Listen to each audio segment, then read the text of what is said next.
Hello and welcome to another episode of the Odd Lots podcast. I'm Joe Weisenthal. And I'm Tracy Alloway. Tracy, Arizona water. I'm really fascinated by this topic, and I also have a really hard time wrapping my head around it. We sort of hear different things. So just to lay the groundwork here, or the groundwater, we have interviewed a land broker in Arizona, and we have also interviewed an alfalfa farmer. Yes. And water has come up every time. Yes. And we sort of hear different things from those two stakeholders. So I remember the farmer was sort of blaming the property developers for water shortages, and then the property developers are like, actually, agriculture uses the majority of water in the state. And at the same time, you have concerns over water availability. And we saw some news on that front recently. Yeah, so at the beginning of the month, I believe the governor of Arizona announced this plan to sort of constrain the amount of new development that will be allowed around the Phoenix area, which is, of course, one of the fastest growing areas.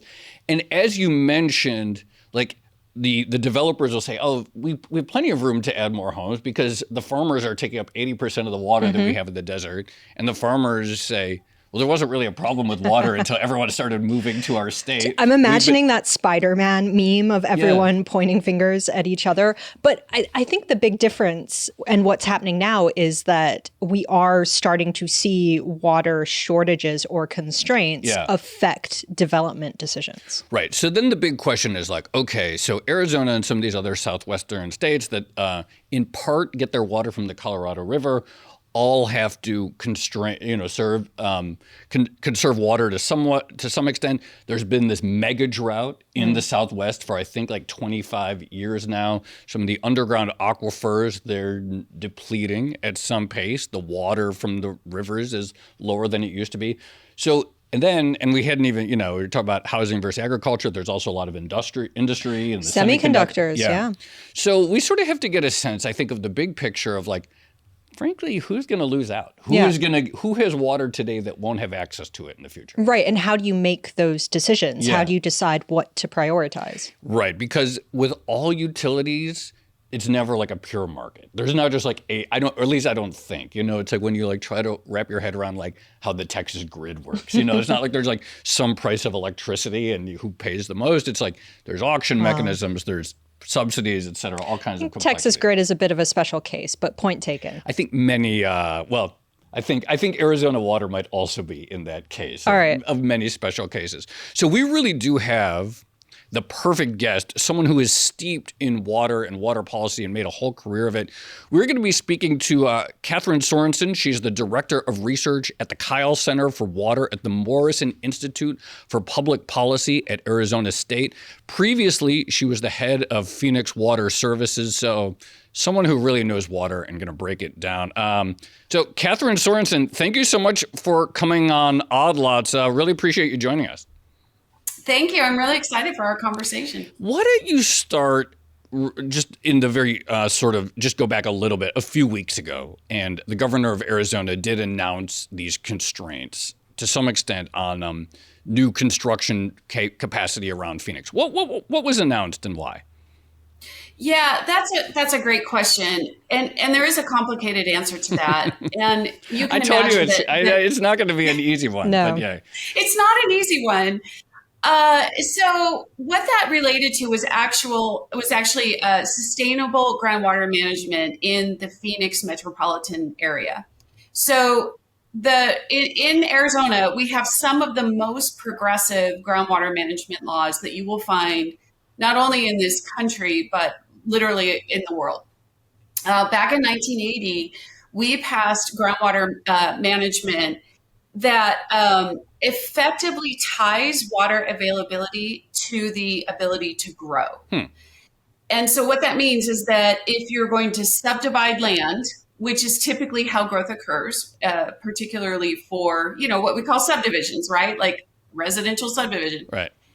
In the Phoenix metropolitan area, if you are going to subdivide land and grow, you have to prove that you have 100 years of water available for that development.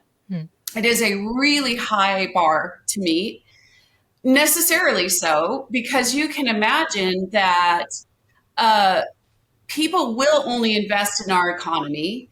Enterprises will only come to the Phoenix area if they understand that we have secure water supplies, because we're out here in the middle of the desert, right? So what the governor announced was actually that all the groundwater in the Phoenix metropolitan area is essentially spoken for. It is allocated and expected to be used by those who have a right to it over the next 100 years. And so her announcement really was that you can continue to grow, but if you are going to continue to grow, it needs to either be in a place that already has demonstrated this 100-year assured water supply, or if you're going to grow out on the fringes of the Valley of the Sun, outside of the boundaries of places that have this 100-year assured water supply designation, you can't grow on groundwater. You can grow on other water supplies, but not groundwater. So it was essentially a way of protecting the groundwater so that it is available for those who already have a claim to it and for those who come after. So let me back up even further, all the way, I guess, to like the Paleolithic era. But when we talk about water availability in Arizona and in Phoenix specifically, setting aside constraints currently, how much water is there and where is it coming from? Because of course you make you distinguish between groundwater versus other sources. So what exactly is available in that area? You know, I love this question because it's super important. Central Arizona in particular is blessed with very large and very productive groundwater aquifers. That means, in layman terms, there's a lot of groundwater. Unfortunately, it's fossil groundwater, meaning that it is not annually renewed by Mother Nature at any significant rate. It's like an oil field. Right. Okay. And probably more valuable to us, I will say. But Arizona also, of course, has its own rivers. Those rivers are dependent on snowmelt from our mountains. And Phoenix in particular is located where 3 of the state's main rivers come together. So although people, criticize Phoenix for being a big city out in the middle of the desert, what they don't really understand is that Phoenix was actually very carefully chosen by ancient Native Americans who first settled there and who have lived there since time immemorial, because Phoenix is where 3 big rivers come together. So there's a large amount of surface water. There's also this native groundwater, fossil groundwater. And then we import Colorado River water from Western Arizona into Central Arizona as well. So there is a lot of water. There's enough water for what we most value. I think the question is that there is probably not enough water for everything. So we really have to dial in on what are these things, what are these enterprises, what are these uses of water that we most value. I guess we'll just keep jumping back and forth between the current time in history and the ancient era. But, you mentioned that per the governor's new order, that if you want to build or grow in certain areas, you can still do it. You just have to find another source of water that's not the groundwater. That the 100 years of groundwater availability is essentially spoken for already. Can you talk through, I guess, some of maybe it's the economics or the considerations that would go, into thinking like, okay, some entity wants to grow. What is the second best source of water for them that if they no longer have access to the sort of underground fossil water? So it is all about economics. There are alternatives. The question is, how expensive are those alternatives? Right. And would you not just be better off economically by developing more in the center of the Valley of the Sun, in the Phoenix metropolitan area, where there is already a 100-year assured water supply designation, right? So this in some way balances the economics between continued sprawl, which was cheaper on groundwater, versus infill development where water supplies are more assured. But yeah, there are alternatives. There are farmers that are willing to basically sell their higher priority water rights. And an entity could theoretically purchase those water rights off of the main stem in western Arizona, the main stem of the Colorado River, and import them through the Central Arizona Project Canal into Central Arizona. That is hugely controversial, not to mention extremely expensive. But for example, the town of Queen Creek, which does not have a designation of a 100-year assured water supply, the town of Queen Creek is in the process of doing just that because they want to continue to grow. So for them, the economics work. For individual developers, though, I think that's a much steeper proposition, right? It's one thing for an entire town to decide to import those types of supplies. If you're just an independent developer, that might be substantially more difficult, I would say. But that is a possibility. There are also Indian tribes in Central Arizona that, at least historically, have been willing to lease some of their water for these purposes. It's really expensive, but it's possible. There are also groundwater basins outside of the Phoenix metropolitan area that are specifically designated for the purpose of being pumped and transporting that groundwater into the Phoenix metropolitan area. Sort of like in Owens Valley in California, if you know that story. You pump someone else's groundwater basin dry and import it into an urban center. Not saying that's sustainable, but it is legally feasible in Arizona. And then, of course, there's reclaimed water. There's the potential to use desalinated brackish groundwater or ocean water. There are alternatives. These are all just really, really expensive. So if you're a developer, you got to be thinking, okay, would I rather try to pursue this continued sprawl type subdivision development, or might I be better off purchasing more expensive land that comes with an assured water supply? Sorry to jump back and forth again, but can I ask another backup question? You guys can jump wherever you want to jump. Okay. It's all good. I think we're on like two separate timelines. Maybe. No, but I find it helpful for like thinking about like the different types of water, et cetera. You're totally right. Well, okay. So just on this note, but the current water constraints, what are they being caused by? Is it simply economic development and population growth? Is it climate change? I imagine it's a combination of a bunch of different factors.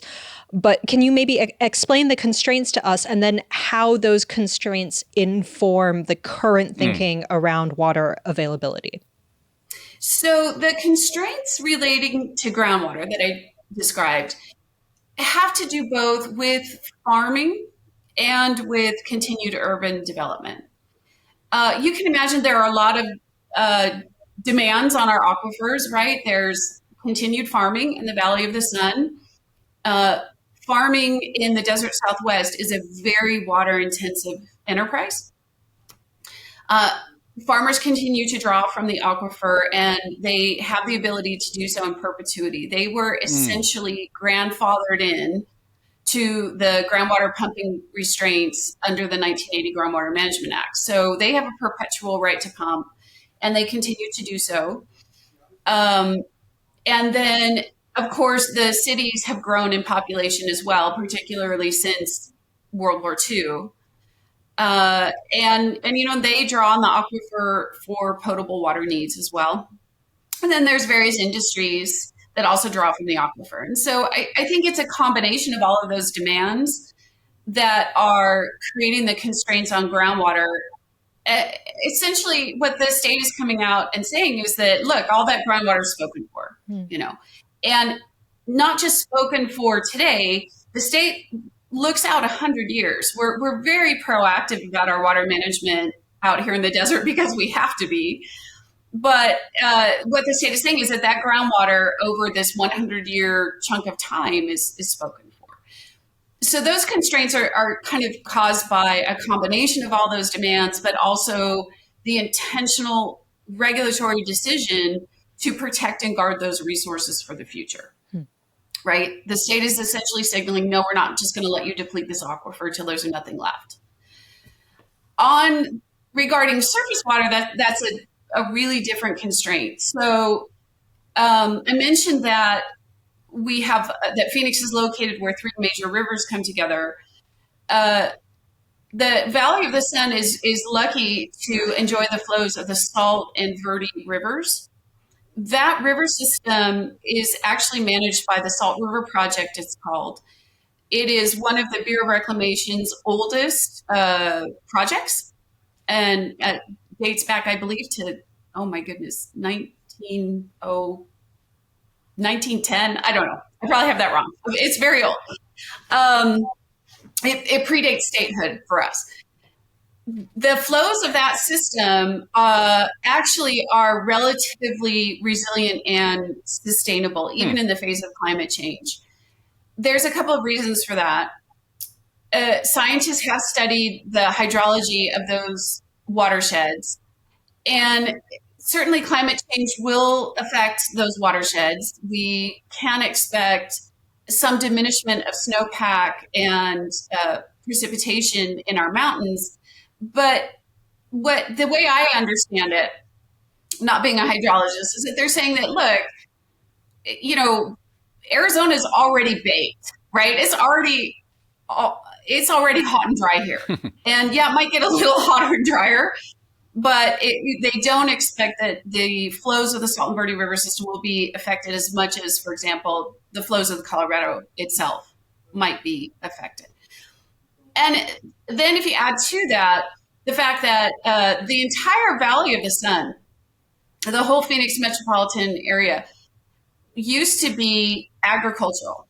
And that, again, dates back all the way to time immemorial with the Native Americans who first farmed this valley. And in fact, our modern day canal system follows in many ways the same ancient canal systems that Native Americans first dug. Huh. So we were always an agricultural valley. Particularly during World War II, a lot of that agriculture increased because of the need to grow cotton for war material. And at the time, the boll weevil was decimating cotton in the southeast. And so Arizona was a natural place to grow it. And our cotton yields are very high because it turns out all cotton needs is water and sun. And we got a lot of sun.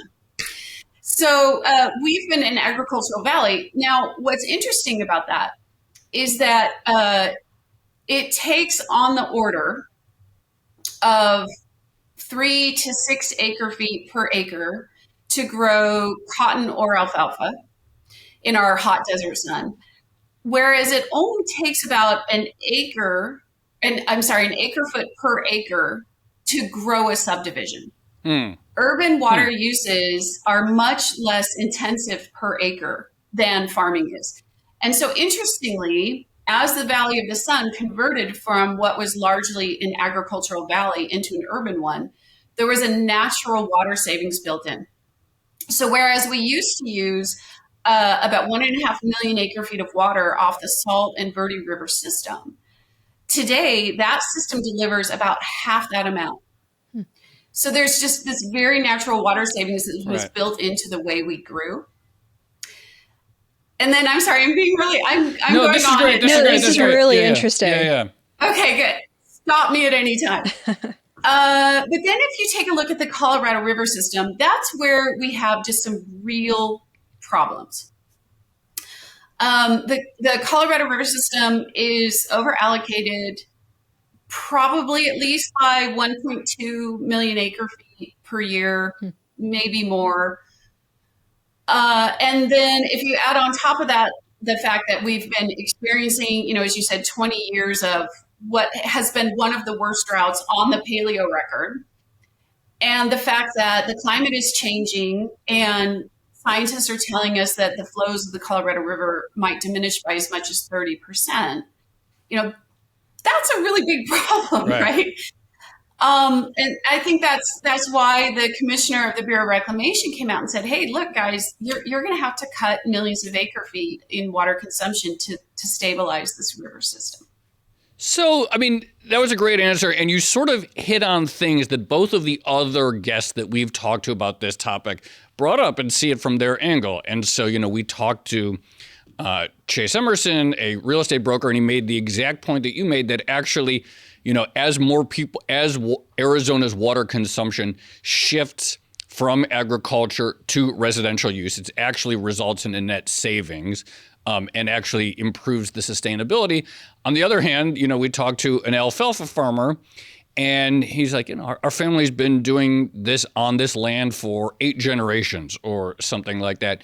How valuable? And so, as you noted, you mentioned that farmers are sort of grandfathered in. So can you sort of quantify or talk about the sort of implicit subsidy to agriculture that comes from having been grandfathered in, and like what is the gap between how much, say, farmers are willing to pay for an acre foot of water versus a housing developer either inside the Valley of the Sun or nearby?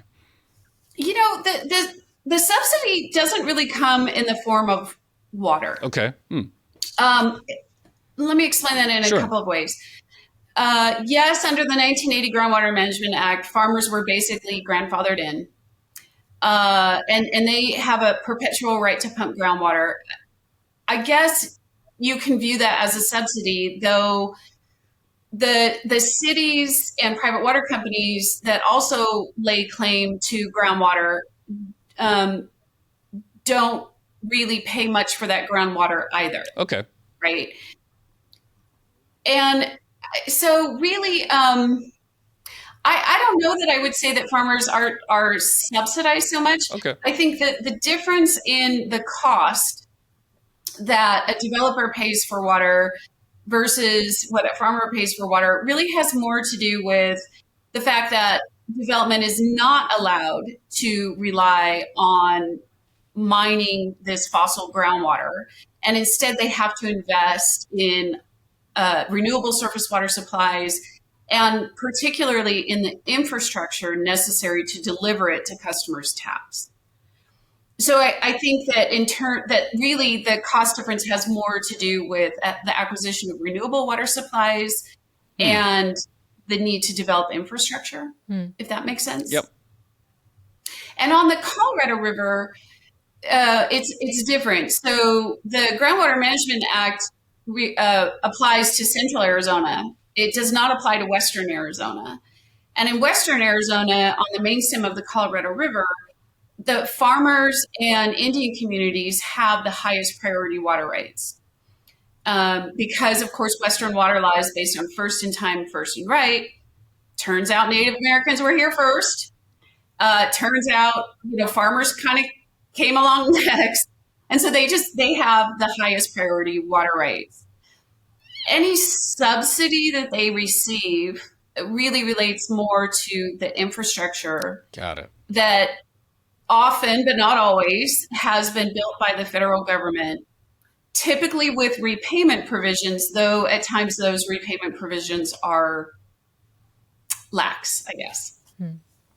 Does that make sense? It does. Yeah, absolutely.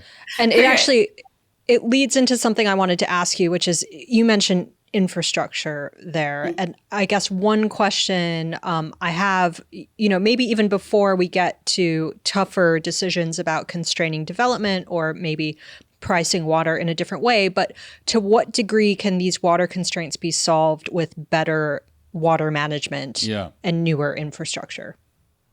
Reinvestment in aging infrastructure will certainly help, but it will not be the answer. It's difficult to deploy that at scale.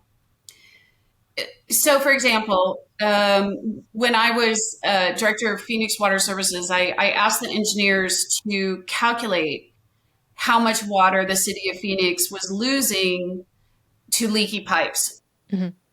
Now, to put this in context, Here in central Arizona, the cities are regulated such that their water losses in their distribution systems cannot exceed 10%, which is very low. If you look nationwide, water losses are probably at least something more like 30%. But because water is scarce here, we're regulated, to a higher standard. But the amount of water that is lost in Phoenix water distribution system pipelines is about 25,000 acre feet of water per year. That's a lot of water. But when you're talking about a problem on the Colorado River that is on the order of 2 million acre feet, you're not going to get there. And so it's probably a part of the solution space. I think an important one. I can get on my pipeline soapbox if you want me to, but I think that investing in pipelines is probably one of the best things we can do for water quality and for water resiliency, but it's unlikely to be deployed at scale to fix the problems on the Colorado River. Can I ask you a question about perspective? Because, I don't have any impulse. I mean, I really like the Southwest, but it's very unlikely that I'm going to be moving to Arizona anytime soon. That being said, I regularly do consume food, including beef, that may have come from cows that may have eaten alfalfa that was grown, in Arizona. So I do you have a fancy racehorse that's eating alfalfa, Joe? Is that what you're about to say? No, I don't own a horse that consumes it, but I eat food. And the desert, other than not having much rain, seems to be a pretty great place to grow food due to stable conditions and other things that you've already talked about. When thinking about Arizona water policy, obviously there's the interest of the developers and the people who want to move to Phoenix for cheap land, et cetera. But how should we weigh sort of U.S. food security, the interest of food exports, the interest of fairly affordable food, and how much does that inform sort of policy choices that go into the state's water use?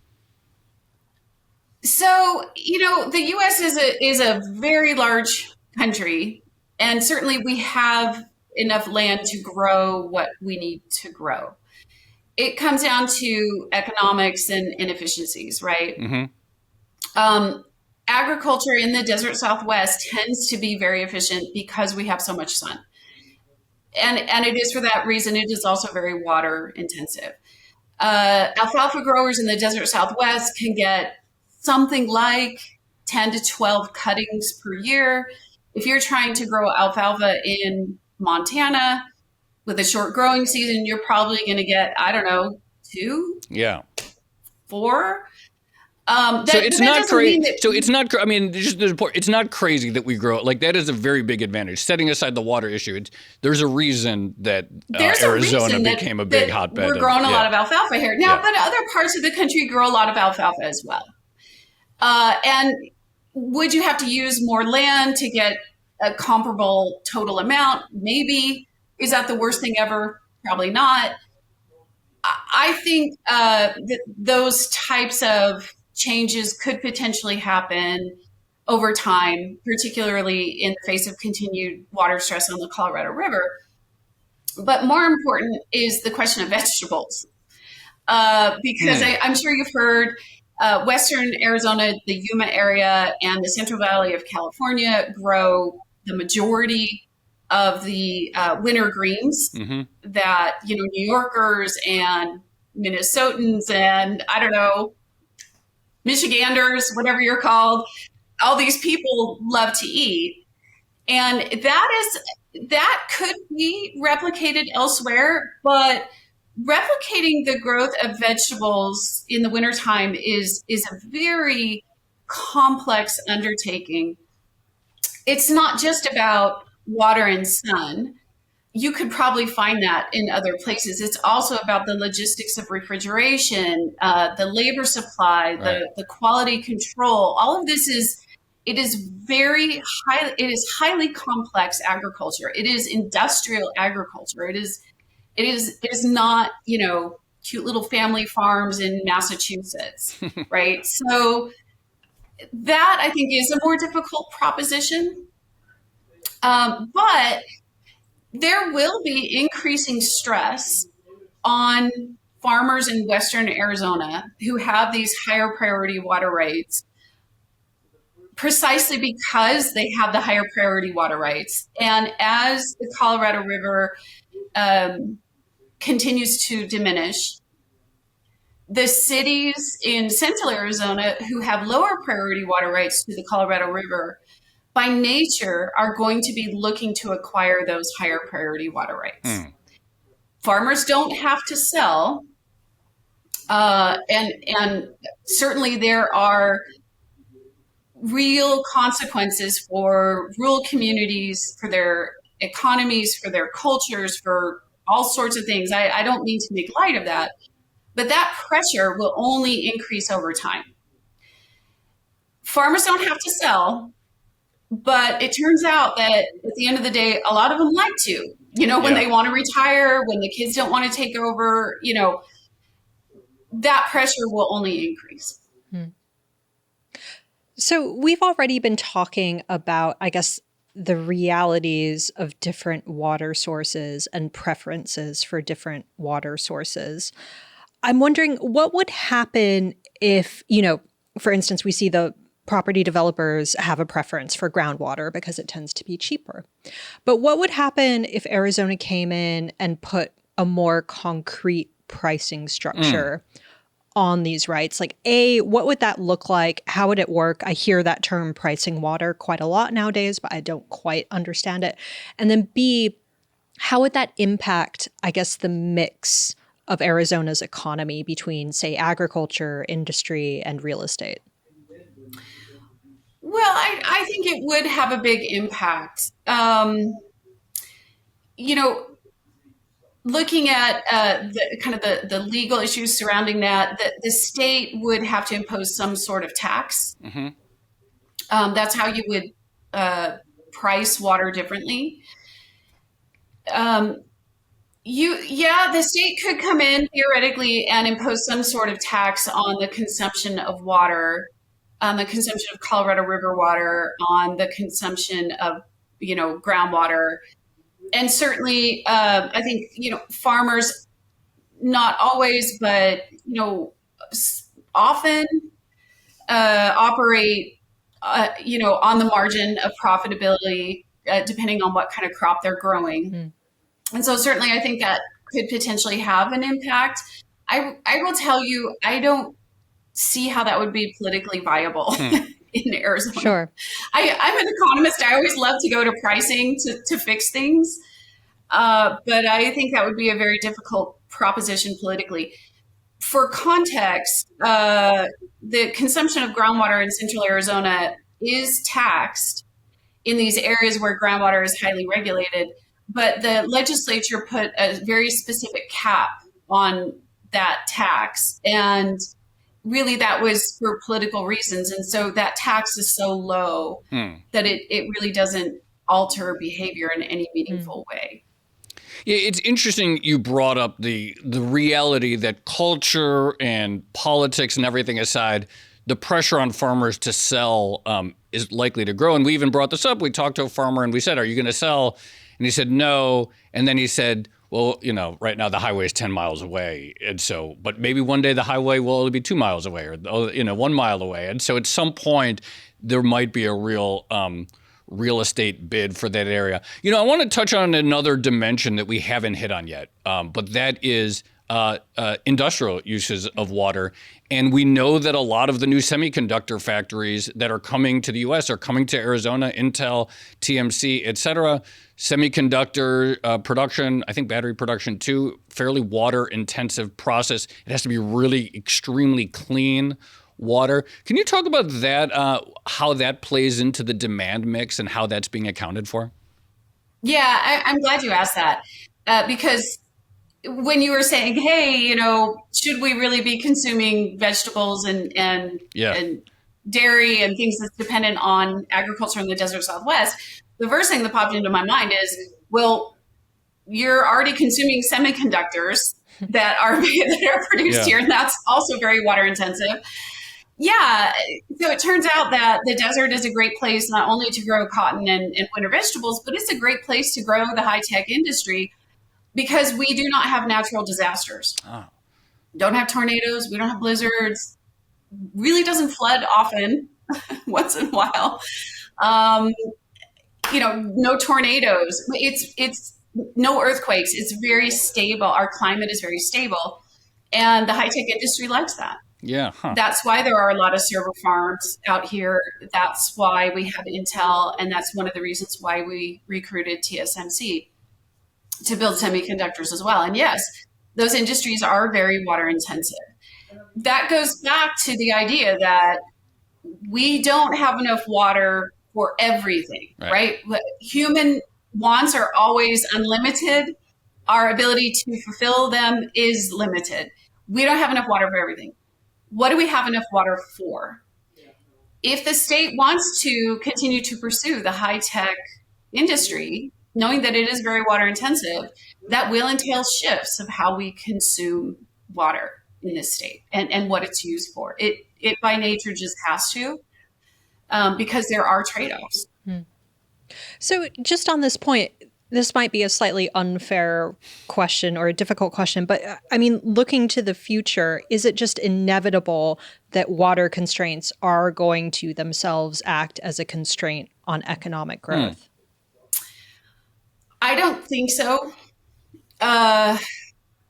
Because I think that we are capable of managing our water supplies to meet the purposes that we find most valuable. The politics of that are really hard, but we are capable of doing that. The technologies exist. It is not that difficult from a economic or technological perspective to move water from where it is today to where you want it to go to meet those increased demands. So no, I personally don't. I think that the economic benefit that comes from these types of enterprises is such that it will be worthwhile for us to manage water to meet them, and we will do so. You know what I find really fascinating by this conversation, and is, I think when people think about climate change, they think about, like we've invested so much in the desert, et cetera, and we're really going to pay the price as the climate continues to change. But in many ways, as you've described, there are some like real advantages. As you said, the Arizona is already baked. It's already an area a bastion that is used of climate to stability, extreme heat. No, exactly. And then you add it's really funny because people are like, "What are you going to do about climate change?" I'm like, "Are you kidding me? It's already hot and dry here. Like, you're saying it's going to become hotter and drier." We know how to do that. Yeah, right. So it's like the potential disruptions to say where people think about climate change winters in, the Northeast, maybe it'll be more disruptive. But as you point out, as the farmer points out, extremely stable climate. I mean, is stable weather. There's not droughts because there's no rain in the first place. There's not floods because you can dry the alfalfa. We wish there were more floods. Right. And then for the industrial uses, there's no earthquakes or tornadoes, et cetera, which of course is really important for the precision equipment that goes into semiconductors. So it really is striking the sort of like combination of things like that other than the lack of rainfall brings together Arizona. Yeah. And what's important about that context is people need to remember that people have been moving water for thousands of years, and it's actually something we're good at, right? It is not technologically difficult to do it. The solutions are known. Is it expensive? Is it difficult? Is it politically fraught with danger? All those things, right? But it's very doable. And I think also, it's interesting to me, this country was settled originally, of course, by Native Americans. And then the next kind of wave that came over were Europeans from a temperate climate. And I think that idea of life in a temperate climate sticks with us. And people forget that desert cities are actually among the oldest cities on the planet. That humans have always lived in deserts and will always live in deserts. And I think in this country, we just have this weird cultural norm that comes from the fact that many of the people who came over here and founded, this government were from a temperate climate. That's not how all humans experience the world. I don't know. No, I like the sort of like the optimistic idea that part of the human, no, seriously, that part of the human experience and part of being human is like, we're going to find a way to build a city in the desert. Yeah. Can you talk a little, you mentioned transportation of water, and one technology that theoretically, if electricity costs fall, is desalination of water. And despite the existence of the song titled Oceanfront Property in Arizona, there is no oceanfront property in Arizona, though it's a great song. Can you talk a little bit it's the George Strait song, I think. Can you talk a little bit about desalination and the sort of, you mentioned we're good at moving water, and as a solution in the future, or even currently, from the oceans to Arizona for various purposes? Yeah, so it is feasible. Right now, it's too crazy expensive to be deployed at scale, is what I'll say.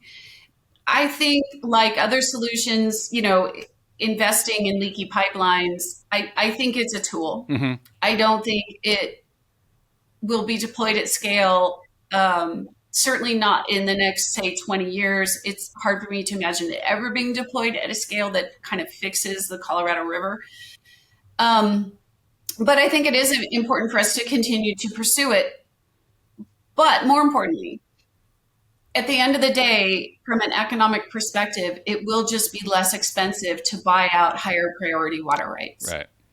So I think that's the thing to match.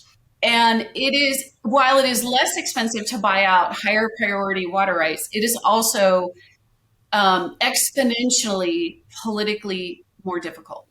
So you're going to have this weird conflict between what is less expensive economically and what is more expensive politically.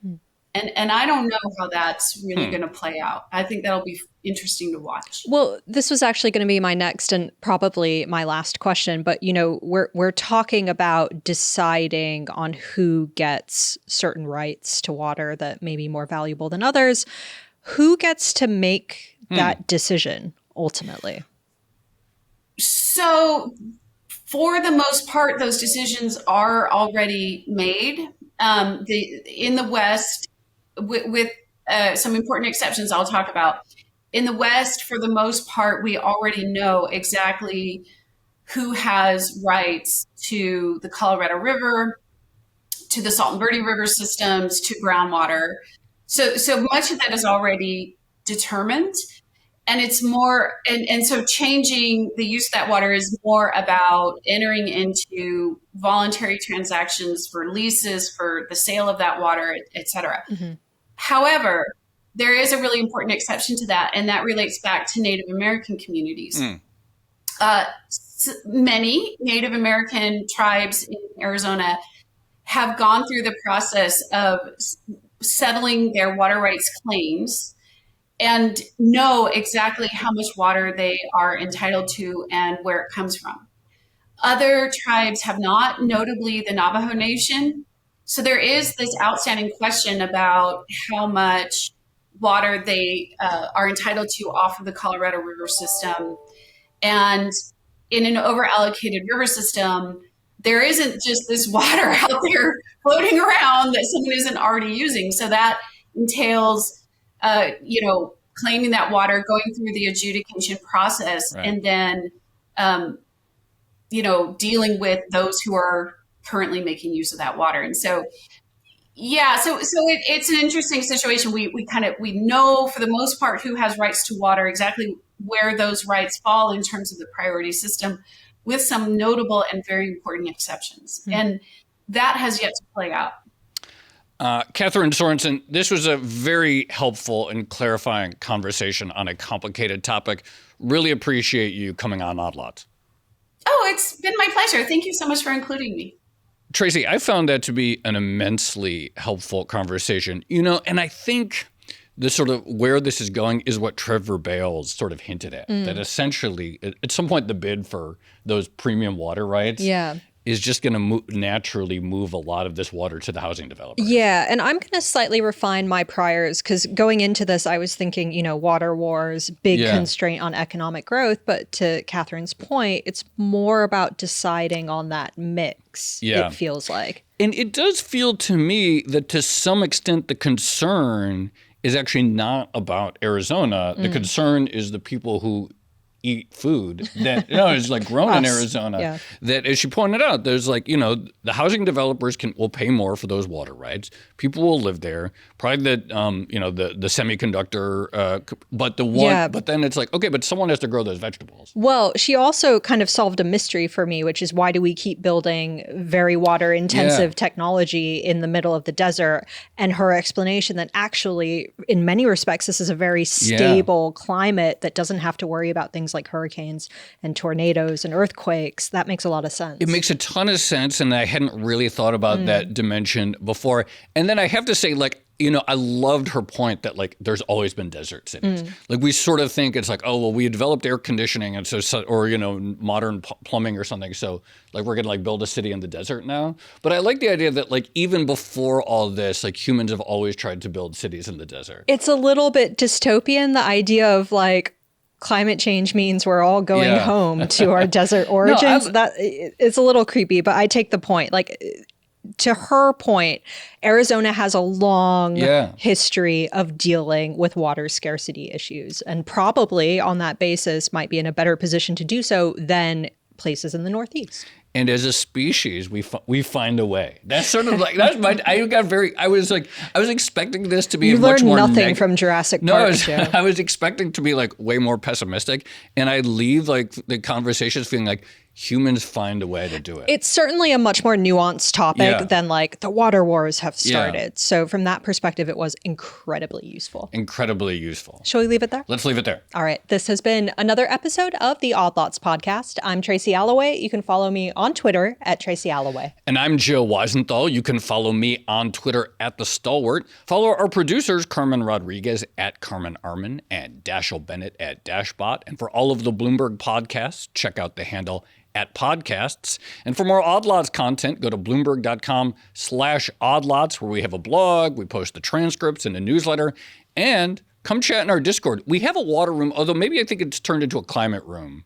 But anyway, people talk about water in there a lot, so this should be a fun thing to talk about. Go to discord.gg/oddlots. Yep, and you can stream Bloomberg TV on Apple Originals, Roku, Samsung, or any of the other streaming platforms. And make sure to tune in to Bloomberg TV at 10 p.m. Eastern. Thanks for joining.